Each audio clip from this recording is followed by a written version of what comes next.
Guys, saya Ernest dari ICT Motor World Shah Alam. Hari ini kita mau tengok sebiji BMW GS 1002. Tahun 2018, harga hanya 68,500. Motor ni GS lebih ringan banding dengan GSA. Okey, seat height dia hanya 850mm, adjustable, you mau rendah tinggi boleh adjust. Kemudian berat dia hanya 238 kg. Motor ni twin cylinder boxer engine 1170cc dengan 125 horsepower. Top speed dia lebih kurang 230 km/h. Original datang windshield memang adjustable, okey, boleh naik ke boleh turun. Original windshield dia sudah tambah tinted saja.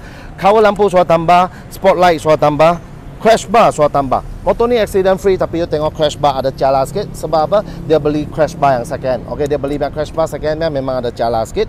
Motor tak pernah jatuh. Okey, original datang memang Brembo punya brake caliper, double disc brake. Tayar depan lebih kurang ada 30% lagi. Belakang masih original, dia sudah tambah satu aluminium box. Okey, eco belakang semua standard. Splash guard datang memang kilang datang sudah ada. Tayar belakang lebih kurang ada 50% lagi. GS dia tak ada pakai belting, dia tak ada pakai rantai, dia pakai shaft. Shaft biasa tukar minyak dalam saja. Kemudian dia sudah tambah satu shaft punya slider, ada tambah cover kecil-kecil. Okey, ini asal tak ada punya cover sudah tambah. Ini side stand punya bracket pun dia sudah tambah. Tayar atas dia sudah tambah satu handlebar razor, kemudian dia sudah tambah satu phone holder. Motor ni memang sudah keyless punya, you tekan sekali dia sudah boleh buka.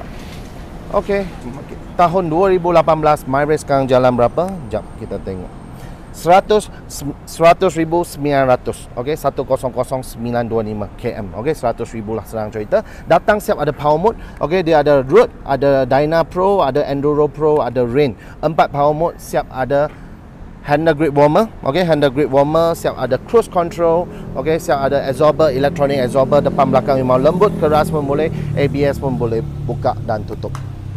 Jom kita dengar bunyi dia.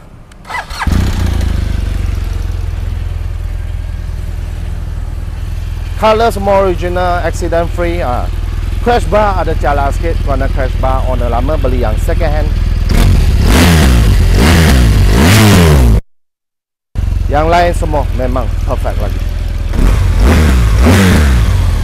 Tahun 2018, BMW GS 1002 condition memang perfect lagi. Harga hanya 68,500. Deposit serendah RM100 saja, bulanan 1,107 tahun. Loan Aeon, loan kredit, loan kedai, loan bank pun kita boleh uruskan. Beli siap ada warranty engine 1 bulan, siap ada voucher RM1,000. Okey, kalau mau trade motor, jual motor pun kita angkat juga. Kalau duduk jauh tak payah risau, kita hantar seluruh Malaysia.